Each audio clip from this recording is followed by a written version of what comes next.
वफाकी बजट 2026-27 फैसलाबाद के ताजर बरादरी ने बजट में कारोबारी तबके के लिए रिलीफ का मुतालबा कर दिया। महंगाई की सताई शहरियों का मिला जुला रुझान। कहते हैं महंगाई के दौर में गुजर बसर मुश्किल हो गया है, हुक्मरान बजट में रिलीफ फराहम करें। तफसीलात फैसलाबाद से मोहम्मद ताहिर की रिपोर्ट में देखिए।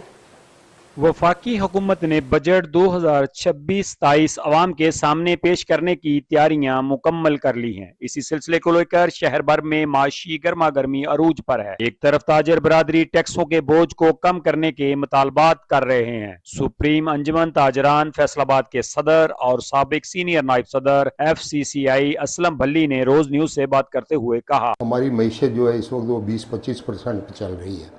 हम फैसलाबाद टेक्सटाइल का हब है और पिछले दिनों में आपने खुद देखा होगा, मीडिया ने भी रिपोर्ट किया है कि यहाँ पे सैकड़ों की तादाद में जो फैक्ट्रियाँ थी, टेक्सटाइल फैक्ट्रियाँ, वो स्क्रैप का ढेर हो गई। कि बजट में 18 से 19% ये सेल टैक्स को करने जा रहे हैं, जो कि सरासर नाइंसाफ़ी होगी। सारी ताजर कम्युनिटी का, चैम्बर्स का ये मुतालबा रहा है कि सेल टैक्स को सिंगल डिजिट किया जाए।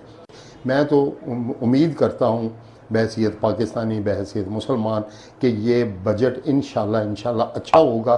दूसरी जानब छोटे दुकानदार भी बजट को लेकर काफी परेशान दिखाई देते हैं। बजट होता है अवाम की सहूलत के लिए। हम छोटे दुकानदार हैं और हमें चाहिए सहूलतें, और ऐसी सहूलतों के साथ बजट आना चाहिए कि जो आम आदमी के लिए आसानियां पैदा कर सके। जबकि शहरी महंगाई, बेरोजगारी, बिजली, गैस बिलों के मारे रिलीफ के मुंतजिर हैं। शहरियों का हुकूमत से मुतालबा है कि बजट एक आम आदमी की कुव्वत खरीद के मुताबिक तरतीब दिया जाए ताकि आने वाले दिनों में मुश्किलात कम हो सके। कैमरा टीम के साथ मोहम्मद ताहिर, रोज न्यूज़, फैसलाबाद।